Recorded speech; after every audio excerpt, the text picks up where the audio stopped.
हाय सांग मैंने आज रूम रे बसी बसी बहुत बोरिंग लगे मुझे बाहर को जाइए बाहर 200 ग्राम छेना नहीं आसी आज गोटे नुआ स्टाइल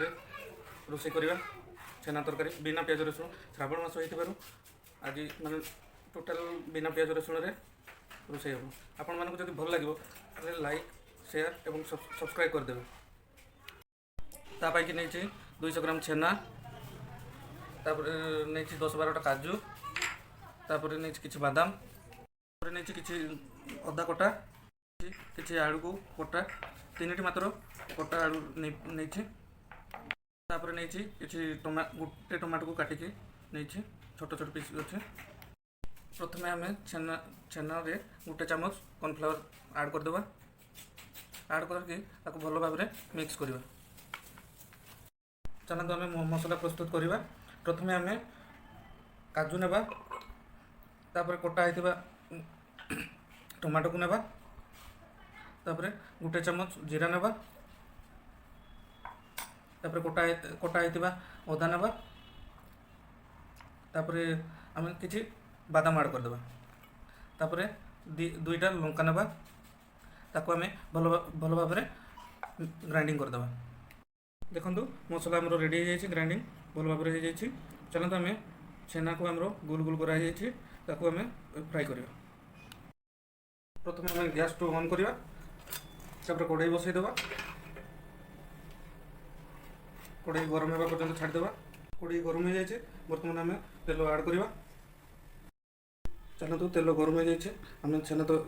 गोल गोल हो आम छाड़देवा छेनाटा ओदा था से आराम से हेबाक देवे बर्तमान चलते सब गुड़ा को उल्टे देवा एमती रेड है पर्यटन आप वन साइड करेंगे बर्तमान छेना हो जाए आम काढ़ीदे छेना फ्राई हो सारापर आम आलू को फ्राई करदे देखो गोल्डन कलर आसला आलू भी हो गला आम ताको काढ़ीदे देखो तेल गरम हो जाए आम कि चीनी ऐड करवा 3टी लवंग नेबा 2टी गुजराती चीनी मेल्ट हो जाए बर्तमान आम जो ग्राइंडिंग करते मसला को ऐड करवा मसला को भल भाव में कषिदेवा आम हलदी गोटे चामच देवा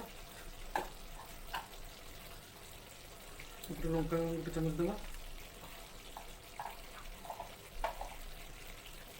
जीरा गुंड देवा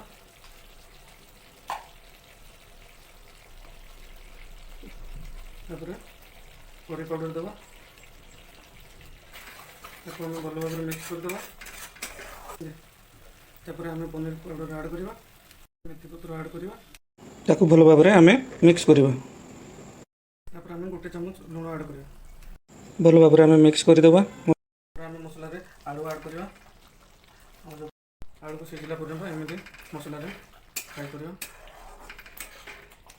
आलू आम सिझी जाए आम जो फ्राई करते छेना को ऐड करवा एवं ताको भल से मिक्स करवा है पर्यटन एमती मो आलू मसला सहित रखिदे खावाई छाड़देव मैंने आम तरकारी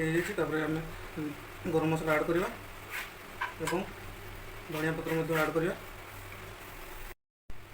आम गैस को बंद करदे देखिले मोर रोसई प्रणाली आपण मानक जदि भल लगी लाइक कमेंट एंड सब्सक्राइब करदेवे।